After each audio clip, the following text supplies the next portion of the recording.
Hello and welcome to Twist List. Today we are looking at 10 poignant last letters from World War II. Sometimes, we know the end is coming. What would you say to your loved ones? Would your last words be mundane or incredible, thoughtful or thoughtless? Would they be the same if you had no foreknowledge of your end? World War II was one of the most death-filled chapters of our history, with at least 60 million people dying as a result. Some of those people left behind final written words. For some, this was an accident and their last words were just another letter for them. Still others were staring death in the face and knew there were things that they couldn't leave unsaid. The letters below offer glimpses into the writers' minds, their characters, and their priorities during the most difficult period in human history and their own lives. At number 10 we have Thoughts Before a Kamikaze Attack. On May 11, 1945, Ryoji Uehara, 22, was killed in action as a member of the Army Special Attack Unit, commonly known as kamikaze pilots, during the Battle of Okinawa, the bloodiest battle of the Pacific Theater. The night before his suicide mission, he wrote a letter containing his thoughts about the war and his role in it. He begins the letter by acknowledging, "I am keenly aware of the tremendous personal honor involved in my having been chosen to be a member of the Army Special Attack Corps, which is considered to be the most elite attack force in the service of our glorious fatherland." But Uehara was more than a willing soldier. He was not blind to what led his country to the situation it was in. Though he was still willing to fulfill his mission, his thoughts lingered on an ideology that was contrary to his country's at the time. He wrote, "It is equally inevitable that an authoritarian and totalitarian nation, however much it may flourish temporarily, will eventually be defeated. In the present war, we can see how this latter truth is borne out in the Axis powers themselves. What more needs to be said about fascist Italy?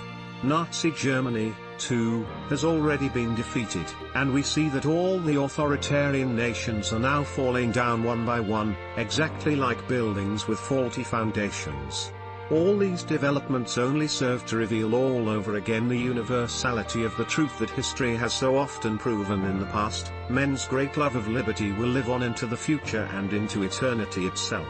On the kamikaze pilot's role, he said, "In a real sense, it is certainly true that a pilot in our Special Aerial Attack Force is, as a friend of mine has said, nothing more than a piece of the machine. He is nothing more than that part of the machine which holds the plane's controls, endowed with no personal qualities, no emotions, certainly with no rationality, simply just an iron filament tucked inside a magnet, itself designed to be sucked into an enemy aircraft carrier. The whole business would, within any context of rational behavior, appear to be unthinkable and would seem to have no appeal whatsoever except to someone with a suicidal disposition. I suppose this entire range of phenomena is best seen as something peculiar to Japan, a nation of spirituality. So then we who are nothing more than pieces of machinery may have no right to say anything, but we only wish, ask, and hope for one thing, that all the Japanese people might combine to make our beloved country the greatest nation possible." Uehara ended his letter, "I have said everything I wanted to say in the way I wanted to say it.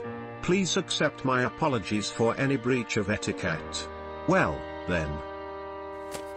The 9th spot on the list is occupied by Toshihiro Aura's last diary entries. During World War II, probation officer Toshihiro Aura was stationed on the southwest tip of New Georgia. In June 1943, U.S. forces began a campaign to capture the island. A major goal was to seize the airfield at Toshihiro Aura's position. Aura maintained a diary throughout that time. Although his ultimate fate remains a mystery, it's unlikely that he survived. His last entries tell the tale of a man defeated but determined to keep some measure of hope. He ends his last entry with the unceremonious words, "There are signs that I am contracting malaria again." Few Japanese soldiers escaped or were taken prisoner, so it is unlikely that Aura survived the battle. 4 days after his last entry, the remaining Japanese forces withdrew from the area. On August 5th, the airfield was captured by U.S. forces. In his second-to-last entry on July 22, he wrote in part, "Just think, I haven't washed my body or my face nor have I brushed my teeth for a month already." One of my upper front teeth has been broken off. My body smells like that of a wild dog. Only by staying in the dugout can I say that I'm still alive.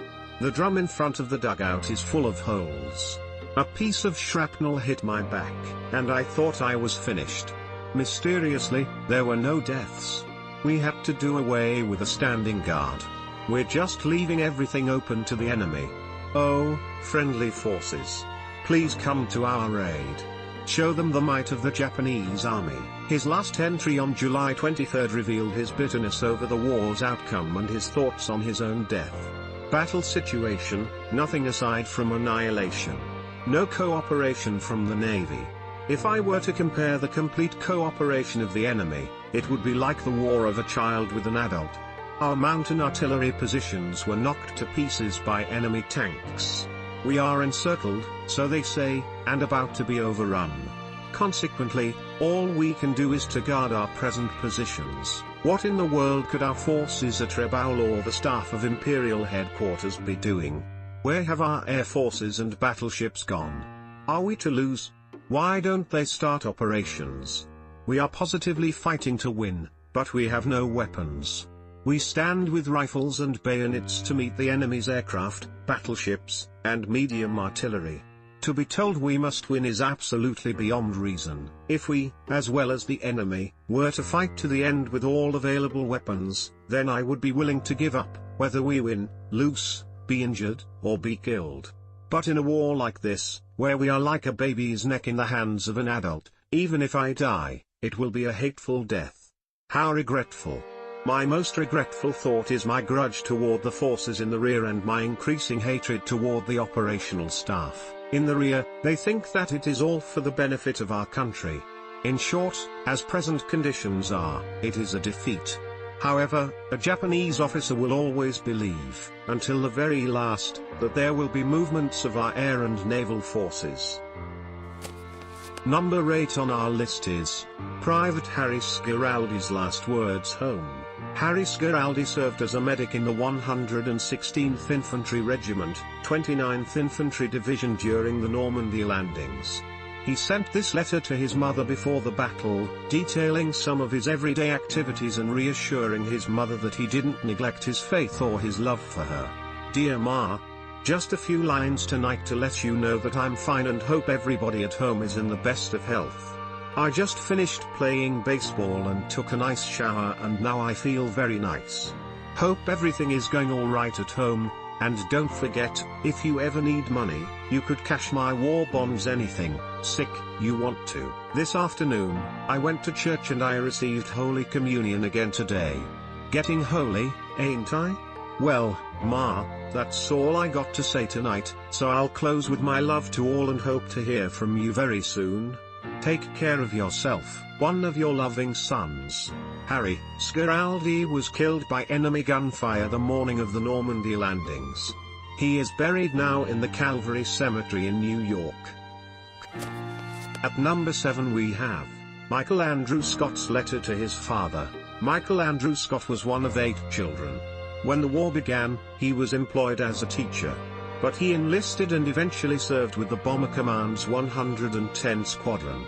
Scott kept a diary where he discussed the futility of the war, his sense of duty, and his love of music.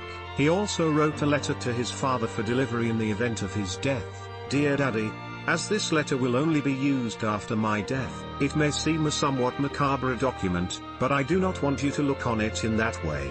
I have always had a feeling that our stay on Earth, that thing which we call life, is but a transitory stage in our development and that the dreaded monosyllable death ought not to indicate anything to be feared. I have had my fling and must now pass on to the next stage, the consummation of all earthly experience. So don't worry about me, I shall be alright. I would like to pay tribute to the courage which you and Mother have shown, and will continue to show, in these tragic times. It is easy to meet an enemy face to face and to laugh him to scorn, but the unseen enemy's hardship, anxiety, and despair are a very different problem. You have held the family together as few could have done, and I take off my hat to you. He ended with, all I can do now is to voice my faith that this war will end in victory and that you will have many years before you in which to resume normal civil life. Good luck to you. Mick. Scott was killed over the English Channel while flying formation with a fighter escort. His last diary entry was on May 18, 1940. His diary was returned to his family, and the final entry in his diary was added by Flora, his sister. It read, "Missing. Believed killed." No further news of Mick was ever heard. Number 6 on the list is Canadian Paratroopers Letter Before D-Day. Private Leslie Abram Neufeld was a 21-year-old who had grown up with his 8 siblings on a farm in Saskatchewan. He and 2 of his brothers enlisted in 1942. Leslie served in the Royal Canadian Army Medical Corps with his brother Leonard. When the Army asked for volunteers to join the 1st Parachute Battalion, Leslie volunteered willingly and entered into an intense training regimen. He and his battalion were scheduled to drop during Operation Overlord, known more commonly as D-Day. During the anxious wait before the attack, he wrote his family goodbye, "Just in case, dear parents, brothers, and sisters. My time for writing is very limited. However, I must write a few words just to let you know how things are going. First of all, thanks a million for the SIGs and parcels and letters. Received your letter, Dad, just a day ago. By mistake, I received Len's SIGs, too. Sorry, Mum, that I don't have time to answer all your questions now. Dad, the time has come for that long-awaited day, the invasion of France. Yes, I am in it. I'll be in the first 100 Canadians to land by parachute. We know our job well. We have been trained for all conditions and circumstances. We have a fair chance. I am not certain, but I expect Len will be coming in a few days later. To go in as a paratrooper was entirely my choice. I am in no way connected to any medical work. This job is dangerous, very dangerous. If anything should happen to me, do not feel sad or burdened by it, but take the attitude of he served his country to his utmost. With that spirit, I am going into battle. And let it be known that the town of Nipawin did its share to win the war. I have full expectations of returning, and with God's strength and guidance, I'm sure he will see me through all peril. My trust is in God, your loving son. Leslie. Leslie's company parachuted into Varaville. Their goal was to destroy a bridge over the river Dives and prevent German troops from crossing the river from the east. He and the Corporal Oipel arrived at Chateau Varaville and fired on the enemy. Their attack fell short, and the Germans retaliated with a high-explosive shrapnel shell. Leslie was killed instantly and buried beneath debris. His letter was delivered after his family was notified of his death. His brother Edward said, "It was the only time I ever saw my father cry." The 5th spot on the list is occupied by Pau's letter. During the war, Lieutenant Tommy Kennedy, 21, was captured by the Japanese. He spent nearly 3 years as a prisoner of war and was fatally malnourished. His only means to write a letter home was to scribble the words on the back of 2 family photos he had managed to keep, "Mommy and Amp, Dad. It is pretty hard to check out this way without a fighting chance, but we can't live forever.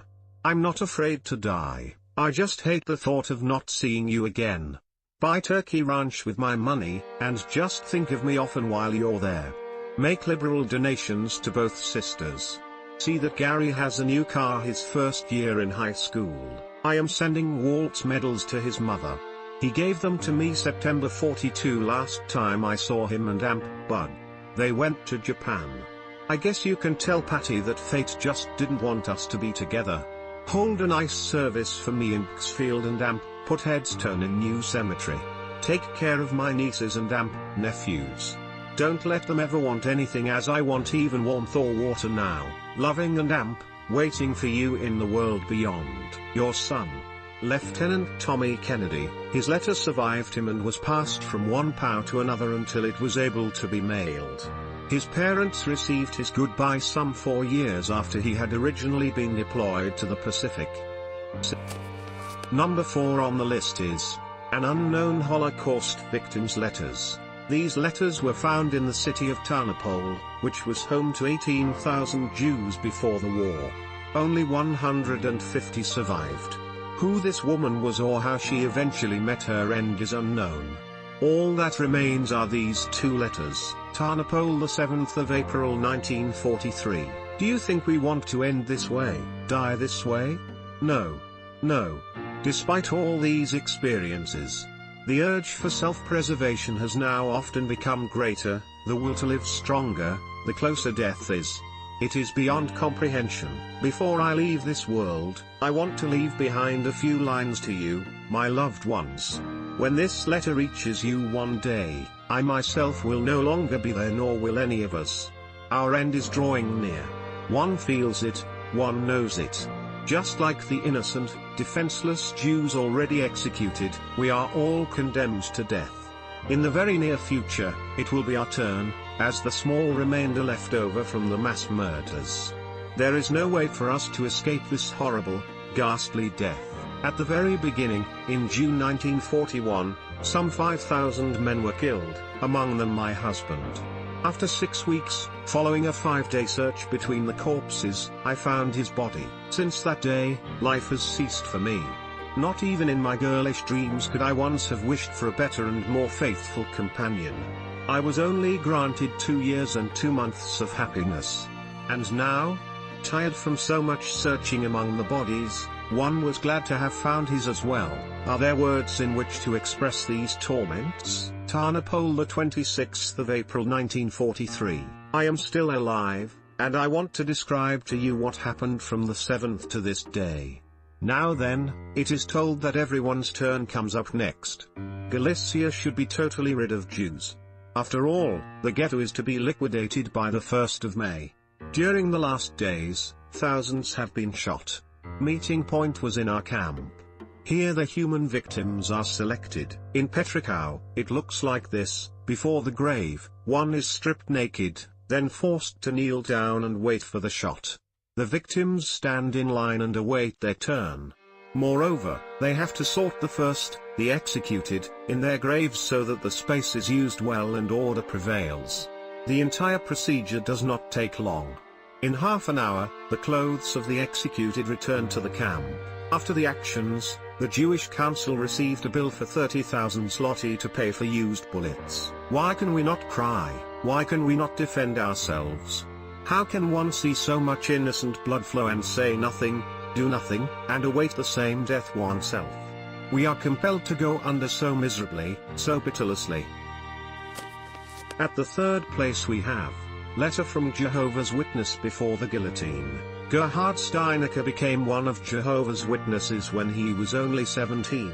He was arrested on September 15, 1939, for his conscientious objection to military service and for his refusal to swear an oath of loyalty to Adolf Hitler. Steinecker was imprisoned in Vienna for 6 weeks.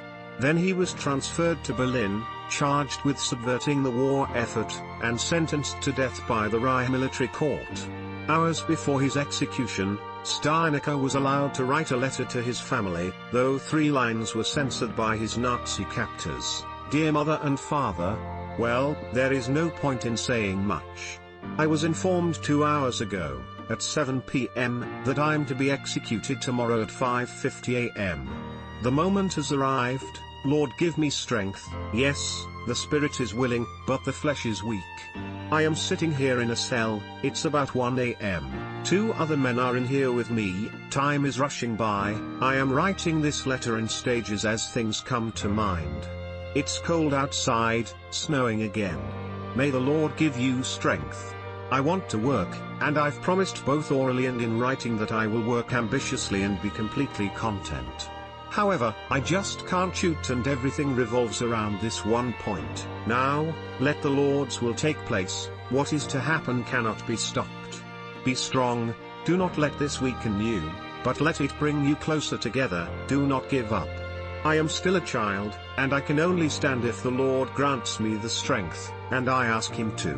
I received your last letter marked March 25th.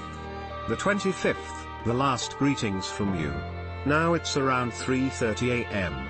I never thought this would all happen so fast. 3 lines were censored here by the Nazis. Surprise, and so you never know what will happen from one minute to the next. You will get my belongings. Pens, papers and letters, money and clothing, key, and some other things. Please give my warmest greetings to my grandparents, Resi, uncle, aunt, grandma, and grandpa, Mr. and Mrs. Hock. To all my workmates, everyone who knows me and all my relatives. Father, be strong, do not give up, do not fall apart, but be strong in your faith as in everything else. And you, Mother, be strong and firm and support one another. Beg the Lord that He protects you, gives you power and hope and directs everything so that you stay on the right path and that nothing happens to you. I will also ask Him on your behalf. As the hour draws closer, I really realize how weak we are. Up to this point, I have always had the chance to change my mind. I want to work, but I just can't shoot. So now I will finish. I greet and kiss you, dear father and mother. I will always be your Gerhard, 100,000 times over, who longed to be with you. Until we see each other again in the kingdom, where all four of us will be together again. Be of good cheer. A million kisses. Gerhard was beheaded on March 30, 1940, for his refusal to kill another human being. He was only 19 years old. At the second spot is, another witness refuses to kill. Wolfgang Kusero and his entire family were under close watch from the Nazi secret police because of their religious activities. As one of Jehovah's Witnesses, he believed that God, and not Hitler, was deserving of his loyalty. Even after his father and mother were arrested for this, Kusero continued to hold illegal Bible study meetings in his home. Like Gerhard Steinecker, Kusero refused to join the German military effort and was arrested in December 1941. He, too, was tried and sentenced to death. Kusero wrote to his family on the night before his execution was carried out, "My dear parents and my dear brothers and sisters, one more time, I am given the opportunity to write you. Well, now I, your third son and brother, shall leave you tomorrow early in the morning. Be not sad, the time will come when we shall all be together again. Those who will sow with tears will reap with joy. Those sowing seed with tears will reap even with a joyful cry. How great the joy will be when we see all of us again, although it is not easy now to overcome all this, but through belief and hope in the King and His kingdom, we conquer the worst. For I am convinced that neither death nor life nor angels nor governments nor things now here nor things to come nor powers nor height nor depth nor any other creation will be able to separate us from God's love that is in Christ Jesus our Lord." Rom 8:38-39. So we confidently look forward to the future. After addressing each member of his family individually, Kusero ends his letter, "A last greeting from this old world in the hope of seeing you again soon in a new world. Your son and brother, Wolfgang." Wolfgang was killed on March 28, 1942. He was 20 years old. All told, about 10,000 Jehovah's Witnesses were sentenced throughout the Nazi period for refusing to give the Nazi salute, join political party organizations, enroll their children in Hitler's youth, participate in so-called elections, or decorate their homes with Nazi flags. As many as 3,300 were sent to concentration camps. Of those, 1,400 died and 250 others were executed. And finally, at number 1, a 9-year-old's thank you. Zalman Levinson was a 9-year-old boy who lived with his mother, Frida, and his father, Zelik, in Riga, Latvia. They stayed in regular communication with Frida's sister, Agnes, in Israel, who would send gifts to Zalman. Frida sent Agnes a postcard from Riga in April 1941. After that, the letters suddenly stopped. We know now that the family's names were included on a list of inmates at the Riga ghetto, where about 30,000 Jews were held captive. In late 1941, Germans declared that they would be moving the ghetto's inhabitants and settling them further east. Between November 30th and December 9th, at least 26,000 of these Jews were killed southeast of Riga along the Riga-Dvinsk railway. It is likely that this is where the Levinsons, including Zalman, were killed. The last letter that Frida received from her nephew was a colorful drawing of his house and a brief letter he had written himself. The letter to his aunt was signed with his name and a brief, "Thank you for the present. Thanks for watching. If you enjoyed this video and would like to see more, then please hit the subscribe button.